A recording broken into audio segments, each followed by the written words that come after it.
Okay, hello everyone. It's another week here at the Carbon Flip. I've held off on resetting the other two towers. I'm planning on only setting one tower per week resetting because it is a lot of work. It's a lot of preparation. It takes a lot of substrate to reset them.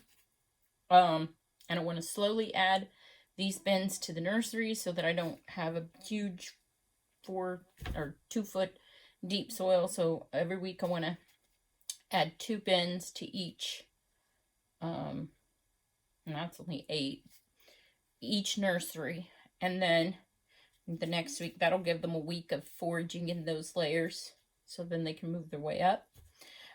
Also, what I did this weekend, we worked really hard on creating or making the attachment for the fanning seed cleaning mill, and it works great. I don't have castings quite ready yet. They're still wet, so I'm still waiting for things to dry down. I don't know how long it's going to take. Anyway, here's my questions. This is what I used for sifting. Originally, I used this for the larger debris in here to sift out. Now, I'm finding I do not need this size sifter at all with the fanning mill. We can put that back on the shelf. So this screen, it's huge. I don't think this is, I guess this is my, this 1/8 inch. It looks very large. I'm not sure though that the Euro castings will drop through this or not. I need to find where this screen comes from. I would like to find it in a larger size. If I really continue on with these worms, what I plan to do is go ahead and contact the seed cleaning company and order seed cleaning screens, which are the round metal sheets of screen. Then you have them cut to the size you want. They're very expensive though, so I don't want to go all out right now, first time. When this one is what I used for the castings, but it made, let me show you the difference in these things. So problem is, okay, so I'm trying to find through these videos, and what I'm seeing is I think you guys are just sifting out your cocoons and your castings from your actual worms and larger bedding. So this here is, it would be my cocoons and castings size.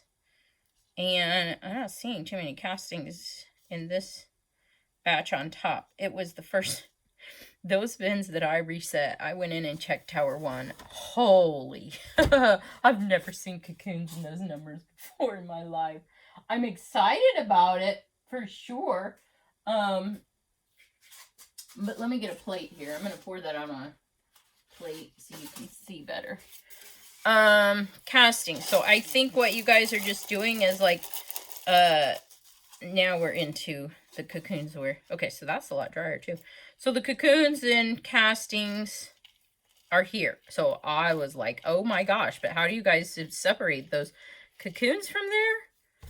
Apparently you don't, unless you just sit and pick one at a time. So from that screen that I just had, which is here, when you pour the cocoons, castings, and worms, and you shift, and this is going to get your smaller worms and your debris out. Okay, that's going to give you this size. Then what do you do to get those cocoons out of there? Do you guys just set and pick? But the next thing I did was I tried to go and separate those two apart with this screen. And I think this is supposed to be, I don't even know, 1/16 inch maybe. Problem is, I went to the local Home Depot and their screen was little, I feel, smaller than this. Now this really looks like a casting size. I did find some cocoons got through, but maybe that's my fault in the beginning when I started raising these or something. Well, the cocoons, I should have gotten better by then. Anyway, some of the cocoons did fall through, but I'm feeling like it's possibly those are those Indian blues. They lay, I think, a smaller cocoon sometimes. So there are some. Or maybe it's the young ones that are laying those smaller cocoons that get through here. I really feel like these are all castings, though. And it's a beautiful size, and I really like it, and it worked really well with the screen. I just don't know that the screen that I got that's aluminum from the Home Depot is large enough. It seems smaller. It lets a lot fewer castings through, but they are super fine, the ones that do. So we'll have to just see how that works out. And I'm sure when they're drier, they're going to sift way better. How dry do you get them? I mean, there were some crispies in here, but that I'm sure my microbes go into dormancy, which I don't necessarily want. But maybe it's okay if I do it for just a short spell and then rehydrate them once I get them into the storage. Then we can kind of mist them before we wake them up again or give them some more moisture. So that's my questions, guys. If you've got answers, please comment below where I could find the right mesh screen to make for my 1860 fanning seed cleaning mill. It's working really well. We're super excited about it. I can't wait to show you guys how it works. I got a short video I'm going to put up just to show you what we've done to modify it. So if you guys want to make some modifications to one, go ahead and look on Facebook. Last night I looked at Marketplace in my area. There were several of the old seed cleaners. Most of them were the clipper. I have not modified a clipper. I think my dad has like 16 of them. So I might borrow one of his and see if we can modify one of them to make the clipper attachment for the vermicastings. I'm just finding it interesting that the old timers back then didn't have that modification to their seed cleaner when they should have been raising those grains in biocomplete environment where their vermicomposting was one of the most important factors ever. But anyway, that's old news. There is my video on help me make this extremely awesome vermicast sifter, cocoon sifter, out of this old 1860s fanning mill. Check Facebook. Go to seed cleaner in the search on Marketplace and see if you can find one in your area. There was one in my area for 50 bucks. I picked mine up for 50 bucks. And then once we get this one done, we can see about maybe getting some specs up on how we built the box pan. It's called a box pan. It's made of sheet metal, you'll see.